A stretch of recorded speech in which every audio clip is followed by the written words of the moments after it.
하나님께 많은 축복을 받고 은혜도 받고 사랑을 받으며 살고 싶은 것이 우리 모두들의 소망일 것입니다. 그런데 좀처럼 우리가 소망하는 것들이 잘 이루어지지 않을 때가 많습니다. 뭐가 문제가 있어서 하나님께서 내게 은혜를 주지 않고, 또는 하나님께서 나를 미워하셔서 내게 축복을 주지 않는 건 아닙니다. 하나님은 우리를 바로 가르쳐서 주님이 원하는 아름다운 예수님의 형상을 닮은 자녀로 세우고자 그렇게 하시는 것입니다.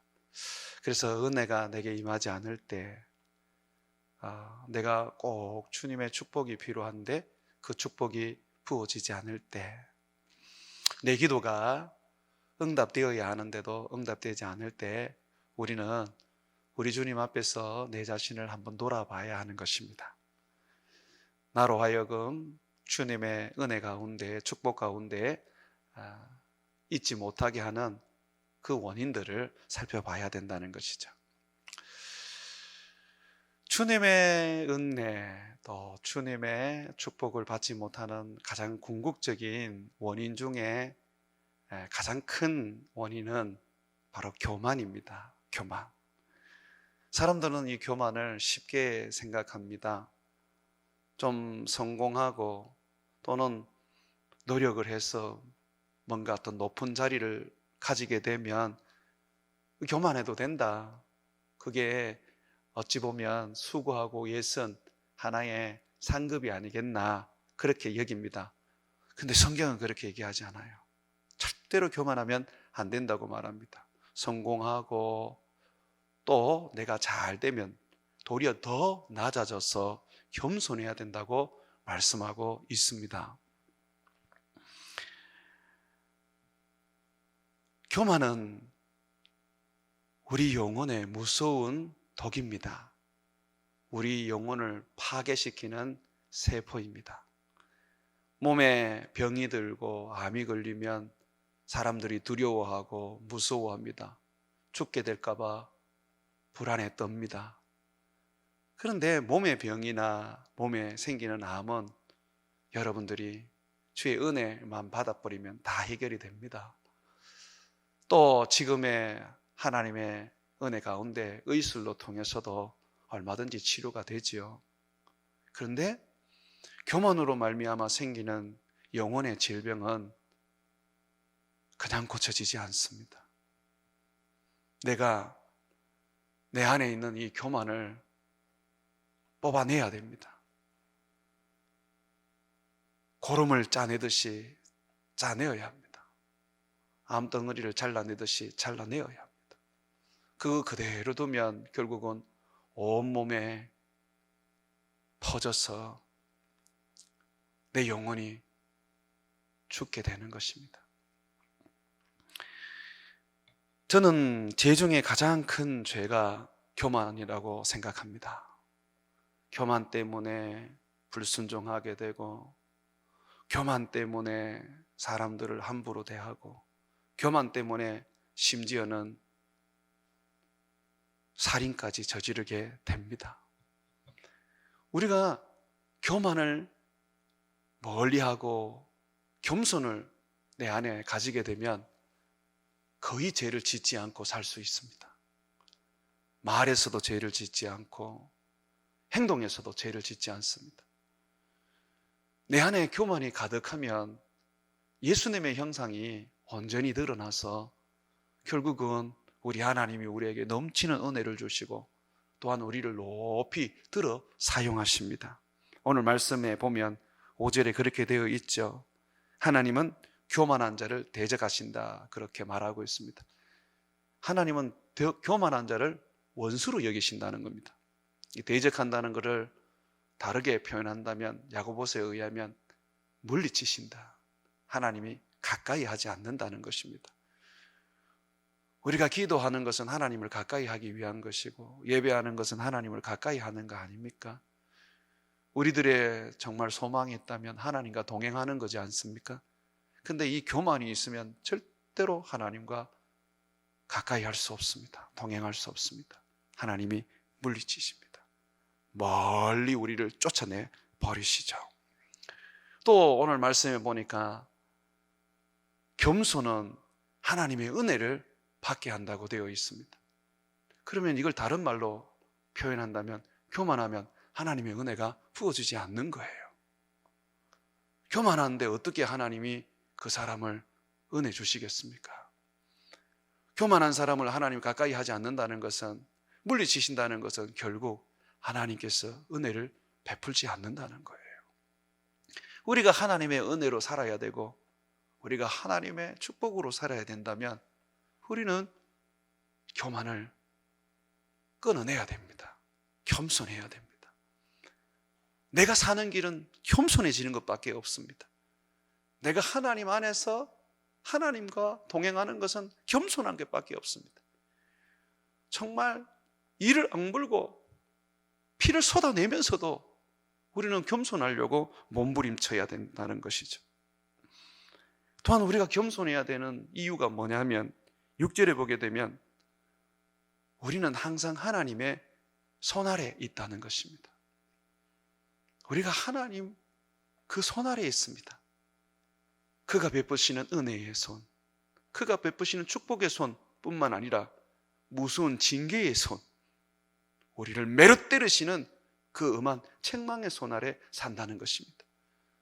능력을 주셔도 하나님의 손 아래서 능력을 주시고, 우리를 높여도 하나님의 손 아래서 우리를 높여주시는 것입니다. 우리는 예수님을 믿는 순간부터 하나님의 그 권능의 손 아래 들어간 자들입니다. 성령을 누가복음에서 보면 하나님의 손이라고 표현을 합니다. 우리가 성령 아래에 있다는 것은, 성령의 충만을 받고 있다는 것은 결국 하나님의 손 아래 있다는 것입니다. 그렇다면 우리가 하나님의 손 아래 있기 때문에 겸손해야 된다는 것이죠. 하나님의 손 아래 있는 사람이 교만해 버리면 하나님의 손이 축복의 손이 되는 것이 아니라 무서운 징계의 손이 된다는 것입니다. 또 보니까 하나님이 결국은 겸손한 자를 높이신다는 겁니다. 우리는 주님께 쓰임받고 싶습니다. 이 세상 속에서 내가 하나님의 영광을 많이 드러내고 싶습니다. 축복도 받고 싶고, 그래서 내가 빌려주고 나누어주고 구제하는 인생을 살고 싶습니다. 그러려면요, 하나님이 나를 높이셔야 돼요. 겸손한 길밖에는 없습니다. 하나님이 우리에게 겸손을 가르치는 것은 우리에게 복을 주시기 위한 것입니다. 내가 겸손하게 살면 하나님 앞에 복된 인생이 되지만, 내가 조금이라도 교만하면 결국은 하나님 앞에서 저주스러운 인생을 살 수밖에 없는 것이죠. 그래서 우리는 교만을 마귀보다 더 무서운 우리들의 대적으로 여겨야 합니다. 암보다 더 무서운 질병으로 여겨야 하는 것입니다. 동전의 양면이 있듯이 교만과 겸손은 붙어있는 하나의 물건의 양면의 얼굴을 가진 것과 같습니다. 교만의 얼굴은 마귀의 얼굴입니다. 마귀는 교만의 시초입니다. 이 세상에는 교만이 없었습니다. 아담과 하와를 만들 때도 오직 겸손한 하나님의 형상만이 존재했을 뿐입니다. 그런데 하나님같이 되어지겠다는 욕망을 가진 이 교만한 마귀가 천사였죠. 그가 타락하고 그리고 하와에게 갔어. 하나님같이 될 수 있다는 유혹으로 교만하게 만들었어. 교만을 심어줬어. 결국은 아담에 이르기까지 범죄하여 모든 인류가 죽게 된 것입니다. 교만은 마귀로부터 나옵니다. 그래서 이 교만의 얼굴은 사탄입니다. 우리 주님은 사탄이기 때문에 교만을 한 자를 대적하는 것입니다. 반면에 겸손은 예수님의 얼굴입니다. 예수님은 나는 온유하고 겸손한 자라 그러셨습니다. 예수님은 자기를 쳐서 복종시키시는 겸손한 분이십니다. 예수님은 겸손의 시작이십니다. 그래서 예수님에게 우리가 서 있게 되면 항상 예수님으로부터 겸손이 흘러나와서 나도 겸손해지는 겁니다. 예수님을 만난 사람은 겸손할 수밖에 없습니다. 예수님을 만났는데 교만하다, 마귀를 만난 겁니다. 하나님의 은사를 받았는데 교만하다, 마귀를 만난 겁니다. 하나님의 은사가 아닙니다. 이적과 기적이 일어나도 그것은 사탄의 능력일 뿐입니다. 열매로 보아 안다 그랬습니다. 열매가 무엇입니까? 많은 사람을 구원하고 어떤 큰 능력을 드러내는 게 열매입니까? 성경은 그것이 아니라 삶이라고 말합니다. 우리 안에 성령의 열매를 말합니다. 사랑이 있어야 되고, 온유가 있어야 되고, 자비가 있어야 되고, 양선이 있어야 되고, 겸손이 있어야 됩니다. 그래서 우리는 능력을 보고 그 사람이 하나님의 사람이다 또는 사단의 사람이다 라고 판단하는 게 아니라 그 사람의 인격을 보고 그 사람의 삶을 보고 하나님의 사람이다, 마귀의 사람이라고 판단하는 것입니다. 무화과 나무에게서는 가시가 나오지 않습니다. 성령을 받았고 예수님으로 말미암아 은혜를 입은 사람은 겸손이 나오게 되어 있습니다. 온유가 나오게 되어 있습니다. 왜냐하면 그것은 바로 예수님에게서 흘러나오는 모습이기 때문에 그렇죠. 성령은 내가 예수님의 형상을 담게 하려고 임하신 것입니다. 마귀는 마귀의 형상을 담게 하려고 임한 것입니다. 저는 은사를 받아서 교만해지는 사람을 정말 많이 봤습니다. 결국 그 교만 때문에 죽음에 이르는 것도 저는 봤습니다. 마귀가 오는 것은 나로 하여금 하나님과 원수되게 하고 그리고 하나님의 그 은혜에서 떨어져 나가게 하려는 것입니다. 그러므로 능력과 어떤 은사에 현혹되지 마십시오. 그것들이 하나님으로부터 온 것이 확실하다면 삶이 분명히 예수님을 닮아야 한다는 것이죠. 우리는 겸손해야 됩니다. 겸손을 위해서는 내 팔도 잘라야 되고 심지어는 나를 십자가에 못 박아야 합니다. 그래야지만이 겸손할 수가 있는 것이죠. 하나님과 가까워져야 하나님의 복을 받는 것이고 하나님의 은혜 안에 머물러 있어야 하나님의 그 놀라우신 사랑을 내가 얻는 것입니다. 그러려면 겸손해야 되는 것입니다. 오늘 저는 여러분들에게 그러면 뭐가 겸손한 모습이고 뭐가 교만한 모습인지 성경이 말하는 많은 이야기들 중에서 한 7가지 정도만 여러분들에게 좀 말씀을 드리려고 합니다. 오늘 성경 말씀에 우리가 겸손해야 하는 그 이유가 하나님의 능하신 손 아래에서 겸손하라 했기 때문에 하나님의 손에 우리가 지배를 받고 있기 때문에 겸손하라는 것입니다.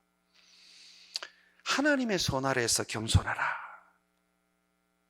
그것은 결국 우리가 하나님 앞에서 겸손하는 것입니다. 하나님의 그 능력과 하나님의 그 권세와 하나님의 그 하나님 대신 그 위엄 앞에 우리가 겸손하는 것입니다. 그러면 우리가 하나님의 손 아래 있으면 어떤 모습이 겸손한 모습일까요? 먼저 첫 번째는요, 하나님의 말씀에 무조건 복종합니다.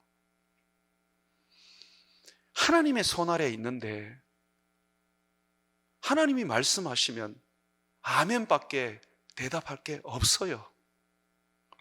주님의 뜻이라면 아멘, 그리고 끝나는 거예요. 주님, 안 됩니다. 주님, 제게는 어려운 일입니다. 다른 사람 시키십시오가 아닙니다. 정말 우리 주님 앞에서 우리가 그의 능하신 손 아래 겸손한 모습으로 산다면, 성령의 그 인도하심 속에서, 성령의 그 충만함 속에서 겸손하게 산다면 우리는 주님 앞에 굴복해야 합니다. 순종해야 하는 것이죠. 그런데 이게 어려워요. 나도 자유의지가 있는 사람이고, 나도 내 고집이 있고, 그리고 내 생각이 있는 사람이에요. 하나님의 생각이 나하고 완전히 다를 때 쉽게 내가 하나님께 순종이 안 됩니다. 그래서 어떻게 해야 됩니까? 주님은 우리에게 가르칩니다. 너를 십자가 앞으로 끌고 가서 십자가에 못을 박으라고 말합니다. 그 정을 예수 그리스도의 십자가에 못 박으라는 겁니다. 예수님이 순종하시기 위하여 자기를 십자가에 못 박았습니다. 빌립보서 2장 5절과 10절에 보게 되면 순종할 수 있는 예수님의 방법을 가르쳐 줍니다. 너희 안에 이 마음을 품으라. 곧 그리스도 예수의 마음이니 이것은 겸손을 말합니다. 그는 근본 하나님의 본체시나 하나님과 동등됨을 취할 것으로 여기지 아니하시고 오히려 자기를 비워 종의 형체를 가지사 사람들과 같이 되셨고 사람의 모양으로 나타나사 자기를 낮추시고 죽기까지 복종하셨으니 곧 십자가에 죽으심이라. 왜 우리가 날마다 십자가에 내 자신을 못 박아야 하느냐 하면 주님의 일을 내가 순종하기 위해서입니다. 주님의 그 뜻을 이루기 위해서, 주님의 그 영광을 드러내기 위해서 십자가에 못 박는 거예요. 내가 아니라 그리스도가 내 안에 살아 역사하시기 위하여 십자가에 못 박히는 것입니다. 내 안에 그리스도가 살아 계신다는 것은 결국 순종의 창시자요 순종의 왕이신 예수님께서 내 안에 살아 계신다는 것입니다. 나는 순종치 못하는 분들을 보면, 말씀에 순종치 못하는 사람들을 보면 나는 그 속에 정말 예수님이 계실까 하는 의구심이 듭니다. 참 아이러니하게도 목사의 말에는 순종을 하는데 하나님의 말씀에는 순종을 안 하는 사람들이 보입니다. 그거 정말 위험합니다.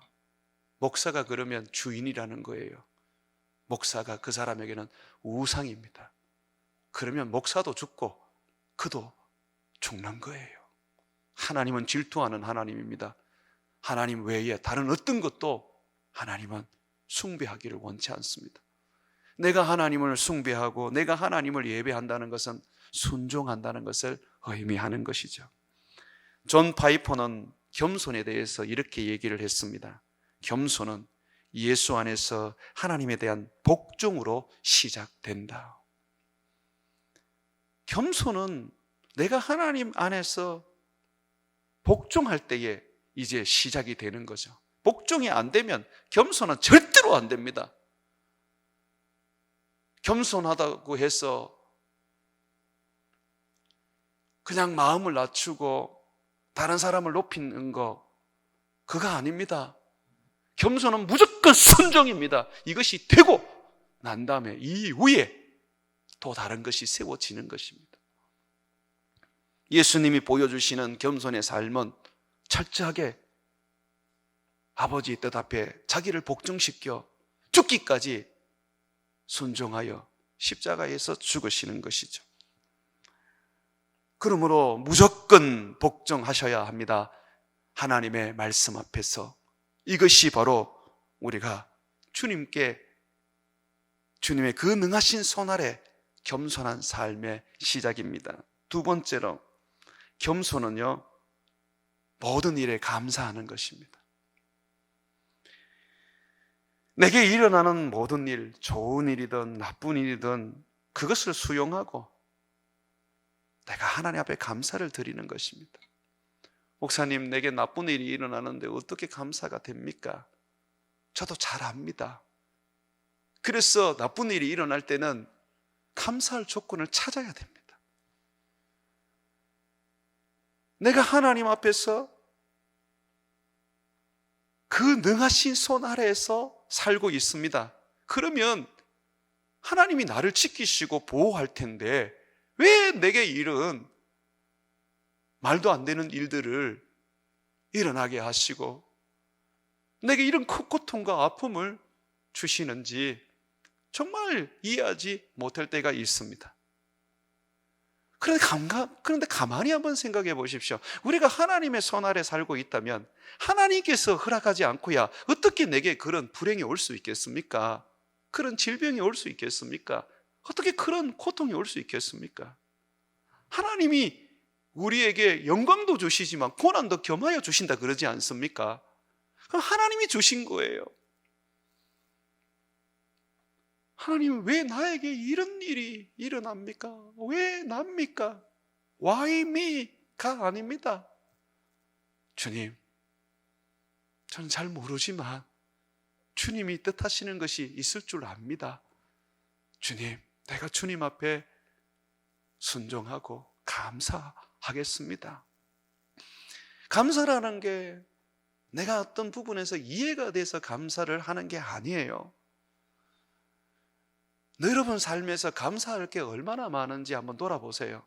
저는 많지 않아요. 그런데도 불구하고 하나님 앞에 감사할 때 우리는 그 감사의 삶 속에서 내게 일어나는 좋은 일뿐만 아니라 나쁜 일에도 하나님 앞에 엎드려야 한다는 것입니다. 그렇지만 우리는 좋은 일에도 감사할 줄 모르고 더더욱 나쁜 일에는 원망하고 불평하고 원인과 책임을 하나님이나 다른 사람에게 다 돌립니다. 너 때문이야. 네가 그랬잖아. 하나님이 왜 이렇게 하셨어요? 하나님 책임지세요. 이 모든 것들이 바로 교만하기 때문에 그렇습니다. 아담과 하와가 선악과를 따먹고 범죄하였습니다. 하나님의 영광이 그를 떠나버렸습니다. 하나님이 그에게 나타나자 그들은 하나님이 두려워서 무화과 나무 뒤에 숨어버렸습니다. 그때 하나님이 너 먹지 마라 하는 선악과 먹었냐? 라고 주님이 추궁을 하셨습니다. 그때 겸손한 아담이었다면 주님, 제가 잘못했습니다 하고 말했을 거예요. 그런데 이미 교만해져 버린 이 아담은 하나님의 말씀에 불순종하여 그 교만이 그를 지배하고 있었습니다. 뭐라고 말했습니까? 주님이 만들어서 내게 주신 이 여자가 내게 선악과를 주므로 내가 먹었나이다.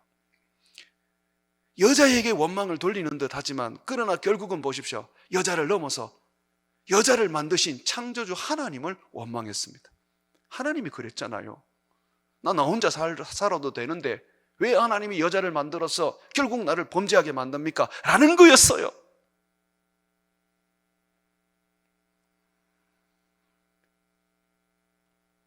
우리가 범죄할 수 있습니다.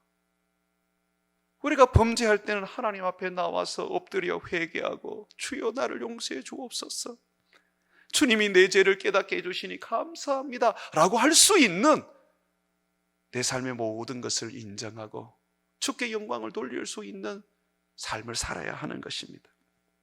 욥은요, 날마다 예배드리고 자기와 자기의 자녀들이 혹시나 하나님한테 요만큼이라도 죄를 지었을까 봐 아침에 일어나면 항상 속죄의 제사를 드렸던 인물이었습니다. 그런데 그는 하나님이 허락하셔서 사단으로 말미암아 모든 자녀들이 다 죽고 모든 재산들을 다 잃었습니다. 그때 그가 어떻게 했습니까? 하나님, 나는 날마다 주님 앞에 두려움으로 살고 내가 죄 짓지 않으려고 몸부림쳤고 혹시나 죄를 지었을까 싶어서 늘 내가 속죄의 예배를 드리면서 주님 바라보았는데 어떻게 이럴 수 있습니까? 라고 했습니까? 아닙니다. 욥은 이렇게 말했습니다. 욥기 1장 21절과 22절에 보면 내가 모태에서 알몸으로 나와서 온적 또한 알몸이 그리로 돌아가 올지라 주신 이도 여호와시요 거두신 이도 여호와시오니 여호와의 이름이 찬송을 받을지니이다 하고 이 모든 일에 욥이 범죄하지 아니하고 하나님을 향하여 원망하지 아니하니라. 제가 제자들을 길러보면, 특별히 목회자 제자들을 길러보면 어느 어떤 시점에서 내가 더 이상은 못하겠다 하는 그런 어떤 마음의 판단이 있을 때가 있습니다. 그게 뭐냐 하면 불평과 원망, 감사가 없다는 겁니다. 하나님이 하락해서 내가 억지로 합니다. 이거 하나만 하나님이 날 죽이실 것 같아서 내가 목회합니다. 좋아요. 거기까지 너무 좋아요. 그런데 목회를 배우면서 늘 원망하고 불평하고 감사가 없고 결국은 내가 어떻게 할 수가 없는 거예요. 하나님도 그 사람은 안 고쳐주세요.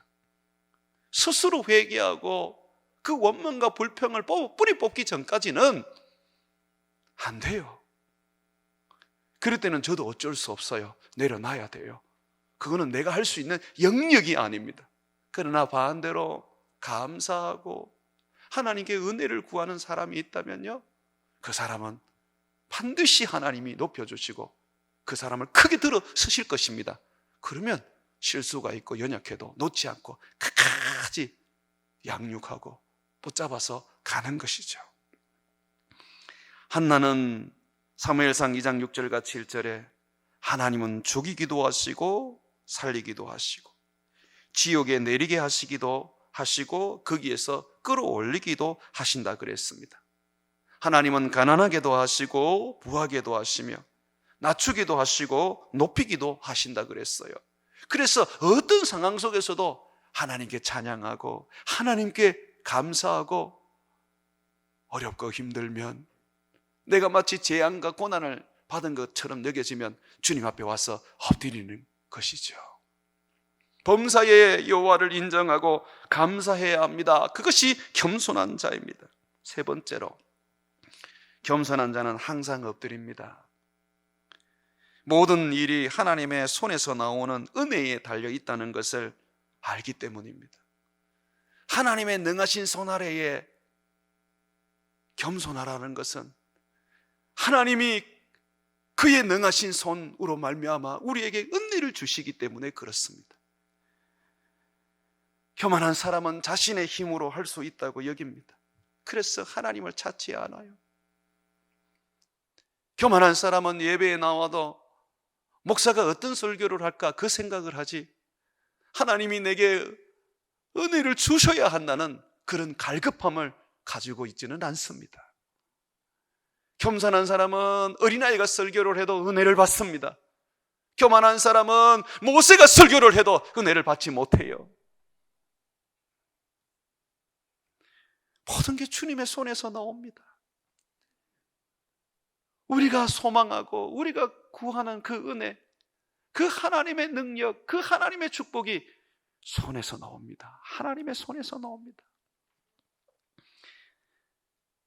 다윗이 고백했던 말씀 역대상 29장 12절에 보게 되면 부와 귀가 주께로 말미암고 또 주는 만물의 주제가 되사 손에 근세와 능력이 있사오니 모든 사람을 크게 하심과 강하게 하심이 주의 손에 있나이다 라고 했습니다.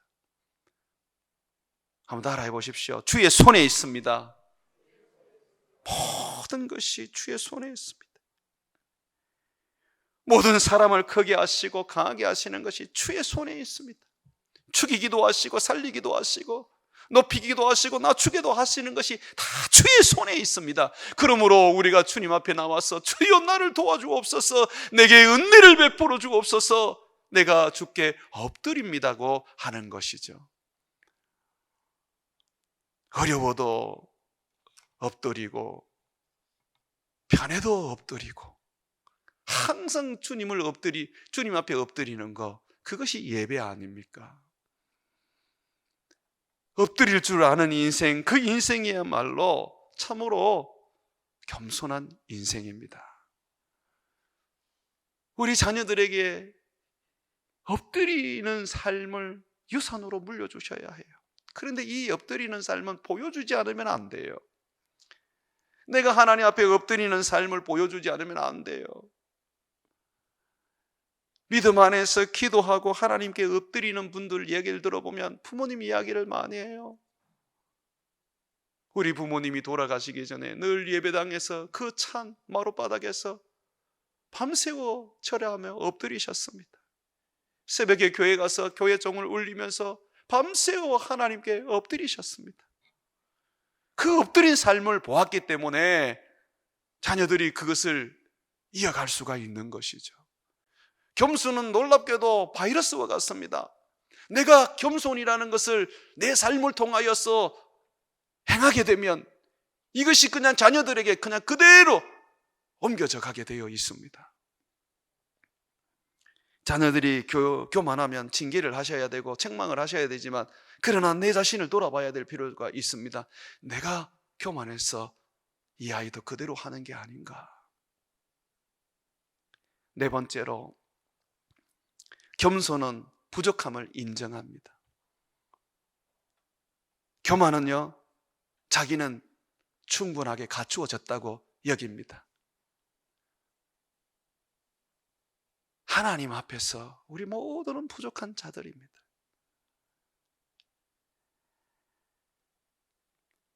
부족하기 때문에 나는 죄를 지을 수 있어요. 부족하기 때문에 나는 실수할 수 있는 거예요. 그래서 내가 실수하고 내가 죄를 지으면 당연히 주님으로부터 책망을 받고 또 비판도 받는 거죠. 징계도 받는 것이죠.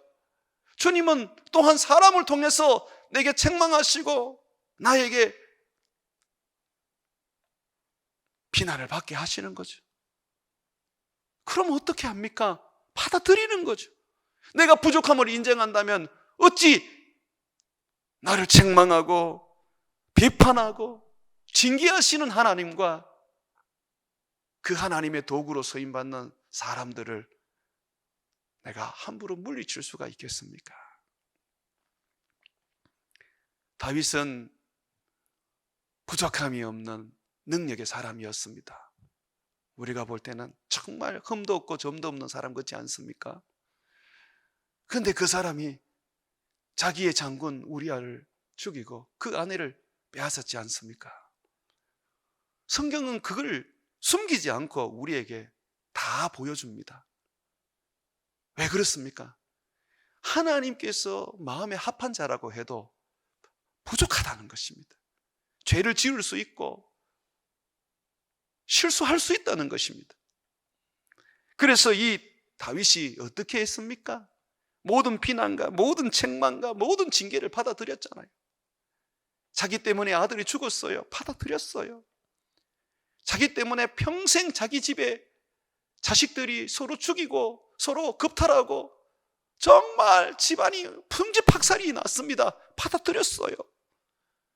나중에는 압살롬이 반역해서 자기의 왕자리까지 빼앗았습니다. 받아들였어요. 압살롬 때문에 피난을 갈 때에 시므이라는 사람이 다윗을 따라다니면서 막 비난하고 욕하고 모욕 주고 학대했습니다. 그를 따르던 장군들이 저놈을 죽여버리겠다고 했을 때 다윗이 뭐라 그랬습니까? 놔둬라! 하나님이 저 사람을 통하여 다윗을 책망하는 것인데 왜 네가 나서느냐? 다윗은 받아들였단 말이야. 왜? 겸손하니까. 자기가 부족함을 모르면요, 사람들이 뭔가 이야기를 하고 또는 어떤 부분에 대해서 비난을 하면 못 견뎌요. 그냥 못 견뎌. 내가 그렇게 하지 않았다 하더라도 좀 받아들이십시오. 내가 모르는 그런 허물이 있겠지. 내가 하나님 앞에서 내 자신을 다시 한번 돌아보자.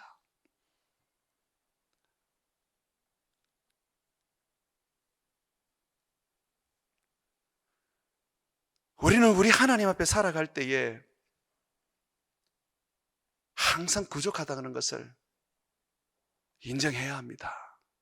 그래서 우리 하나님이 우리를 책망하시고 사람들을 통하여 비난하고 비판하실 때에 우리는 겸허하게 받아들이고 그것으로 내 자신을 돌아보고 다시 한번 내가 하나님 앞에서 아름답게 살려고 노력하고 예를 서야 합니다. 그것이 겸손한 사람입니다.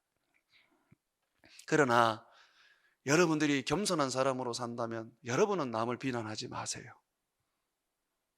예수님이 우리에게는 비난하지 마라 그랬어요. 비난은 받아도 비난은 하지 마세요. 다르게 살아야 합니다. 다른 일을 비난하고 비판하기보다는 여러분은 하나님께 복을 받은 자이고 이 복을 사람들에게 부어주는 복의 통로이기 때문에 도리어 축복하십시오. 도리어 여러분들은 칭찬하십시오. 교만한 칭찬보다 비판, 축복보다는 정죄를 하고 남을 낮추고 자기를 높이는 것입니다. 어떤 사람이 나에게 무슨 소리를 하더라도 그저 하나님 앞에 받아들이고 그리고 내 자신을 살펴보고 그것이 정말 그러면 고치면 되고 아니면 그 사람의 저주가 그 사람에게로 돌아갈 것입니다. 그러니 여러분은 아무 걱정하지 말고 사람들의 비난과 판단 속에 하나님의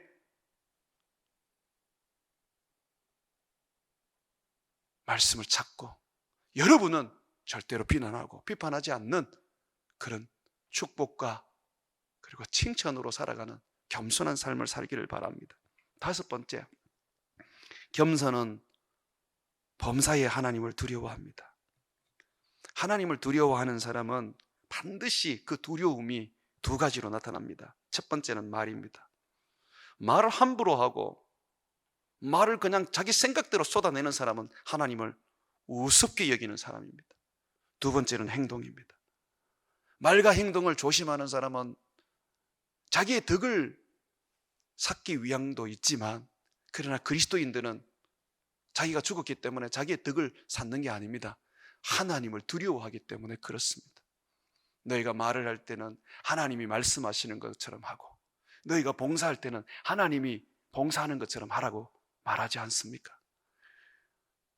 저는 어떤 부분에서 이야기를 하고 나면 항상 두렵습니다.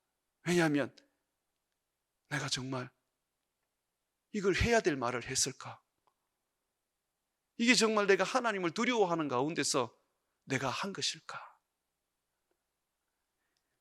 그러다 보니까 갈수록 점점 말수가 줄어들고 하는 행동들도 좀 많이 제약을 받습니다. 근데 나는 그게 복이라고 생각합니다. 내가 하나님을 두려워해서 내 말수가 줄어들고 내가 하나님을 두려워해서 내 삶의 행동들이 줄어들 수만 있다면 나는 그것을 해야 된다고 생각을 합니다. 요셉 보십시오. 보디발의 아내가 성적으로 유혹했을 때에 그는 하나님을 두려워해서 그 유혹을 물리치지 않습니까? 내가 하나님 앞에서 어떻게 이 죄를 짓겠습니까? 나는 그렇게 못합니다. 그러니 하나님이 나중에 그 사람을 이집트의 총리로 세워 온 세상을 구원하시는 것입니다. 베드로전서 1장 17절에 보게 되면 외모로 보시지 않고 각 사람의 행위대로 심판하시는 이를 너희가 아버지라 부른즉 너희가 나그네에 있을 때에 두려움으로 지내라고 말하고 있습니다. 그러므로 교만은 하나님을 두려워하지 않고 자기의 감정과 자기의 생각대로 행동하고 생각 없이 말을 쏟아내는 것입니다. 하나님 앞에서 함부로 말하지 말고 함부로 행동하지 말고 항상 하나님을 두려워하면서 말과 행동에 스스로 제어를 할 수 있는 삶을 사시기를 바랍니다. 여섯 번째, 겸손은 진리를 받아들여야 해요. 항상 주님이 말씀을 통하여 우리에게 가르쳐 주시고 설교자들을 통해서 우리에게 가르쳐 주시고 권면하는 자를 통하여 우리에게 전해주시는 이 말씀, 그것이 진리라면 받아들여야 해요. 옳지 않고 잘못된 것은 이제 버려야 합니다. 예전에 배워왔던 거, 예전에 가졌던 습관들, 예전에 내가 얻었던 그 지식이 그것이 잘못되었을 때 버려야 합니다. 그런데 잘 버리지를 않아요. 옛날에 이렇게 신앙생활 했는데 내가 이전 교회에 있을 때는 이렇게 배웠는데 그것이 진리라면 붙잡고 있어야 되겠죠. 근데 그게 진리가 아닌데 왜 붙잡고 있는지 모릅니다. 그게 교만입니다. 무슨 교만인지 압니까?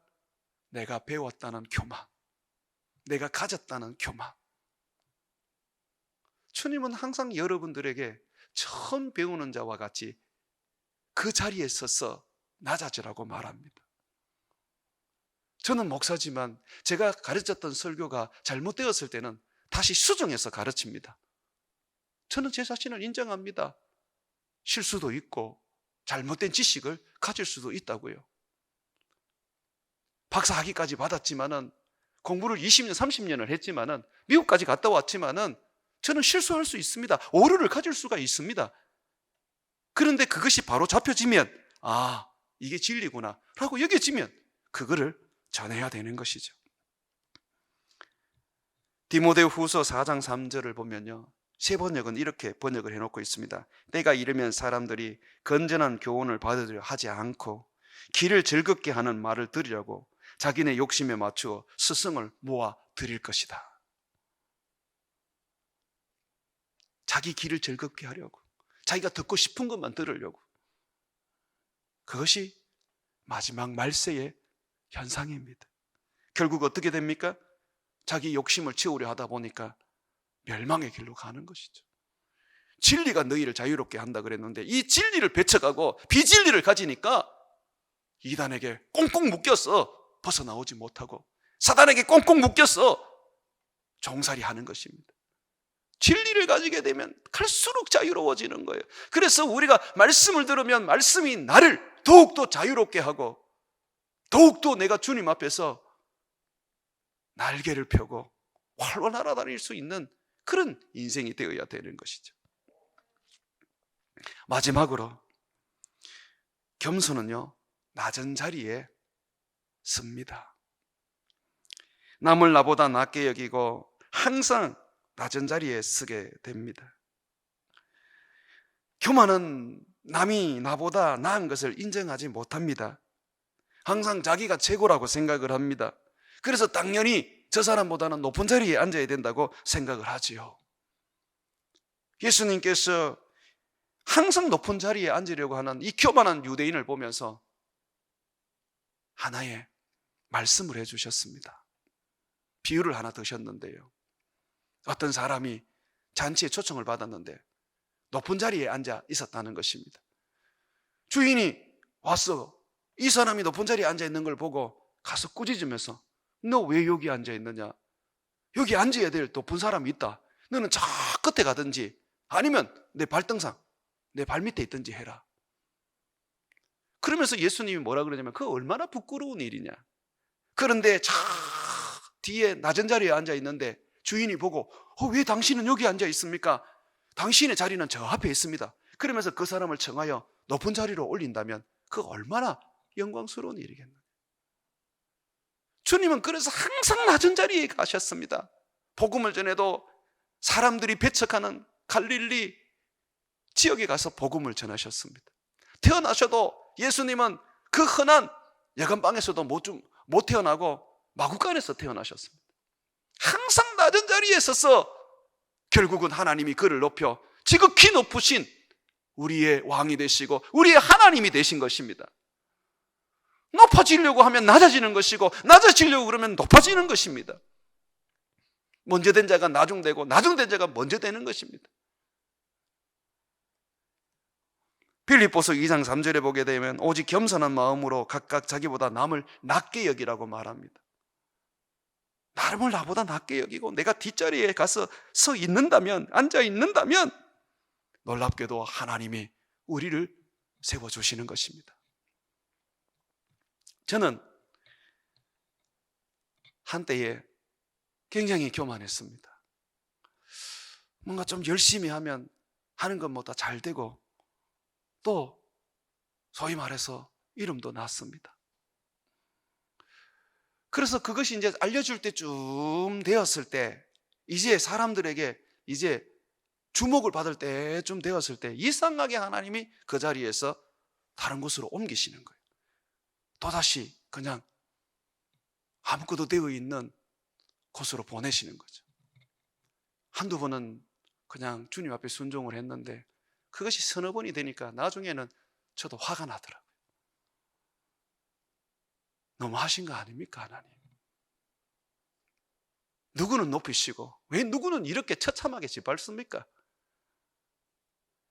그런데 시간이 지나 보니까 내가 만약에 그 자리에 있었다면 내가 얼마나 교만한 자가 되었어.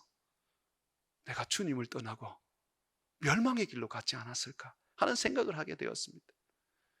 우리 주님은 우리가 이름 나는 거 원치 않습니다.